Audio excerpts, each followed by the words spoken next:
दोस्तों, आज वीर कुलगौरव गुरु गोविंद सिंह जी की जयंती है, जिन्होंने हिंदू धर्म रक्षार्थ अपने पुत्रों को शहीद किया था। धन्य है वह माता जिसने अजीत सिंह, जुजाजर सिंह, जोरावर सिंह जी और फतेह सिंह जी को जन्म दिया था। धन्य है वह लाल जिन्होंने भारत भूमि, अपने धर्म और अपने संस्कार की रक्षा हेतु माँ के दूध का कर्ज चुकाया और यौवन आने से पहले मृत्यु का वरण किया। चमकौर की गढ़ी का युद्ध, एक तरफ थे मधुमक्खी के छत्ते की तरह बिलबिलाते यवन आक्रांता और दूसरी तरफ थे मुट्ठी भर रण बांकुरे सिख, सिर पर केशरीय पगड़ी बांधे, हाथ में लपलपाती भवानी तलवार लिए सामने विशाल मलेच्छ सेना और फिर भी बेखौफ दुष्टों को उन्होंने गाजर मूली की तरह काटा। वीर सपूत गुरुजी के दोनों साहिबजादे 17 साल के अजीत सिंह और 14 साल के जुजाजर सिंह हजारों हजार मलेच्छों को मारकर शहीद हुए। विश्व इतिहास में यह एक ऐसी अनहोनी घटना है जिसमें पिता ने अपने तरुण सपूतों को धर्म वेदी पर शहीद कर दिया और विश्व इतिहास में अपना नाम स्वर्ण अक्षरों में अंकित करवा दिया। क्या दुनिया में किसी और देश में ऐसी मिसाल मिलती है? यवन शासक ने उन रण बांकुरे के साथ उनके धर्म और संस्कृति के परिवर्तन की मांग की थी, जिसको उन्होंने सिर से खारिज कर दिया था। गुरु महाराज के उन दो छोटे सिंह शावकों ने अपना सर नहीं झुकाया। इस पर दुष्ट यवन बादशाह ने 7 साल के जोरावर सिंह और 5 साल के फतेह सिंह को जिंदा दीवार में चिनवा दिया। कितना बड़ा कलेजा रहा होगा वीर सपूतों का, कितनी गर्माहट और कितना जोश होगा उस वीर पर सुता माँ के दूध में, जो 5 और 7 साल के बच्चों की रगों में रक्त बनकर बह रहा था, कि उनमें इतना जज्बा, इतना जोश था कि अपने धर्म संस्कृति की रक्षा के लिए इतनी यातनादायक मृत्यु का वरण किया। और कितने दुष्ट, कितने नरशंस और कितने कातिल और कितने कायर थे वे मलेच्छ, जिनका मन फूल जैसे बच्चों को जिंदा चिनवाते नहीं पसीजा था। और किस लिए? सिर्फ इसलिए कि मुसलमान बन जाओ। आखिर क्या अच्छाई हो सकती है ऐसे धर्म में जो निरे अबोध बच्चों को भी जिंदा दीवार में चिनवा दे? यही कारण है कि यह भूमि वीर पर सुता और आज गुरु गोविंद सिंह और उनके साहबजादों को श्रद्धा और विनम्रता से याद कर रहे हैं।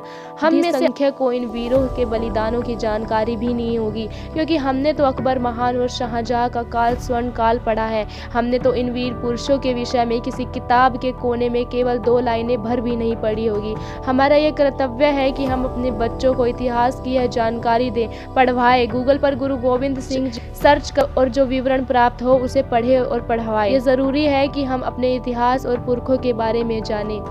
ये जो सप्ताह अभी चल रहा है, यानी 21 दिसंबर से लेकर 27 दिसंबर, इन्हीं 7 दिनों में गुरु गोविंद सिंह जी का पूरा परिवार शहीद हो गया था। 21 दिसंबर को गुरु गोविंद सिंह जी द्वारा परिवार सहित आनंदपुर साहिब किला छोड़ने से लेकर 27 दिसंबर तक के इतिहास को हम भुला बैठे हैं। इधर हिंदुस्तान क्रिसमस के जश्न में डूबा हुआ है और एक दूसरे को बधाइयाँ दे रहा है। एक जमाना था पंजाब में इस हफ्ते सब लोग जमीन पर सोते थे, क्योंकि माता गुजर कौर ने वो रात दोनों छोटे साहिबजादों के साथ नवाब वजीर खां की गिरफ्त में सरहिंद के किले में ठंडी बुर्ज में गुजारी थी। यह सप्ताह सिख इतिहास में शोक का सप्ताह होता है, पर आज देखती हूँ कि पंजाब समेत पूरा हिंदुस्तान जश्न में डूबा हुआ है। गुरु गोविंद सिंह जी की कुर्बानियाँ तो इस एहसान फरामोश मुल्क ने सिर्फ 300 साल में भुला दिया। जो कौमें अपना इतिहास, अपनी कुर्बानियाँ भूल जाती है, वो खुद इतिहास बन जाती हैं। आज हर भारतीय को, विशेषतः युवाओं व बच्चों को इस जानकारी से अवगत कराना जरूरी है। हर भारतीय को क्रिसमस नहीं, हिंद के हिंदू शहजादों को याद करना चाहिए। यह निर्णय आप ही को करना है कि 25 दिसंबर को तवज्जो मिलनी चाहिए क्रिसमस को या फिर कुर्बानी की इस अनोखी, शायद दुनिया की इकलौती मिसाल को। 21 दिसंबर को श्री गोविंद सिंह जी ने परिवार सहित श्री आनंदपुर साहिब का किला छोड़ा था और 22 दिसंबर को गुरु गोविंद साहिब अपने दोनों बड़े पुत्रों सहित चमकौर के मैदान में पहुंचे और गुरु साहिब की माता और छोटे दोनों साहिबजादों को गंगू नामक ब्राह्मण, जो कभी गुरु घर का रसोइया था, उन्होंने अपने साथ अपने घर ले आए। चमकौर की जंग शुरू और दुश्मनों के जूझते हुए गुरु साहिब के बड़े साहिबजादे श्री अजीत सिंह उम्र महज 17 वर्ष और छोटे साहिबजादे श्री जुजाजर सिंह उम्र महज 14 वर्ष अपने 11 अन्य साथियों सहित मजहब और मुल्क की रक्षा के लिए वीर गति को प्राप्त हो गए।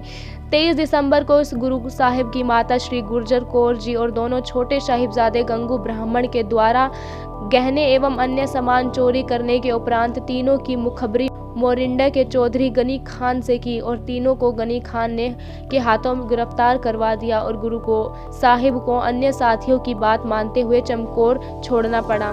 24 दिसंबर तीनों को सरहिंद पहुंचाया गया और वहां ठंडे बुर्ज में नजरबंद कर दिया गया। 25 और 26 दिसंबर को छोटे साहिबजादों को नवाब वाजिर खान की अदालत में पेश किया गया और उन्हें धर्म परिवर्तन के लिए लालच दिया गया। 27 दिसंबर को साहिबजादा जोरावर सिंह उम्र महज 8 वर्ष और साहिबजादा फतेह सिंह उम्र महज 6 वर्ष को तमाम जुल्म और जब्र उपरांत जिंदा दीवार में चिन्हने उपरांत गला रेत कर शहीद किया गया। और खबर सुनते ही माता गुर्जर कौर ने भी अपने सांस त्याग दिया था। दीवान टोडरमल जाट जी जो कि इस क्षेत्र के एक धनी व्यक्ति थे और गुरु गोविंद सिंह जी एवं उनके परिवार के लिए अपना सब कुछ कुर्बान करने को तैयार थे। उन्होंने वजीर खान से साहिबजादों के पार्थिव शरीर की मांग की और वह भूमि भी जहां वह शहीद हुए थे और वहीं पर उनकी अंत्येष्टि करने की इच्छा प्रकट की। वजीर खान ने धृष्टता दिखाते हुए भूमि देने के लिए एक अटपटी और अनुचित मांग रखी।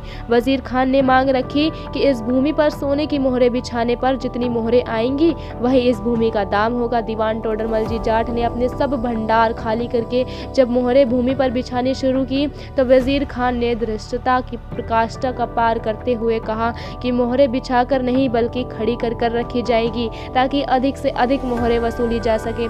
खैर दीवान टोडरमल जी जाट ने अपना सब कुछ बेच बाच कर और मोहरें इकट्ठी करी और 78,000 सोने की मोहरें देकर 4 गज भूमि को खरीदा ताकि गुरुजी के साहिबजादों का अंतिम संस्कार वहां किया जा सके। हमारे पुरखे जो बलिदान देकर गए हैं वह अभूतपूर्व है और इन्हीं बलिदानों के कारण ही हम लोगों का अस्तित्व अभी तक कायम है। हमारी इतनी औकात नहीं कि हम इस बलिदान के 1000वें भाग का भी ऋण उतार सके। इतना ही नहीं, हमारी आज की 2023 की पीढ़ी में तो बहुत से ऐसे लोग भी हैं जो न तो इस बलिदान भरा इतिहास जानते हैं और न जानना चाहते हैं। धिक्कार है ऐसे एहसान फरामोश लोगों पर और अफसोस है कि हमारे देश के कर्णधारों ने त्याग और बलिदान की इस गाथा को हमारे गौरवशाली इतिहास से गायब कर दिया। दोस्तों वीडियो अच्छे लगे तो चैनल को सब्सक्राइब ज़रूर करें और कमेंट में गुरु गोविंद सिंह जी महाराज की जय ज़रूर लिखें। जय हिंद, जय भारत।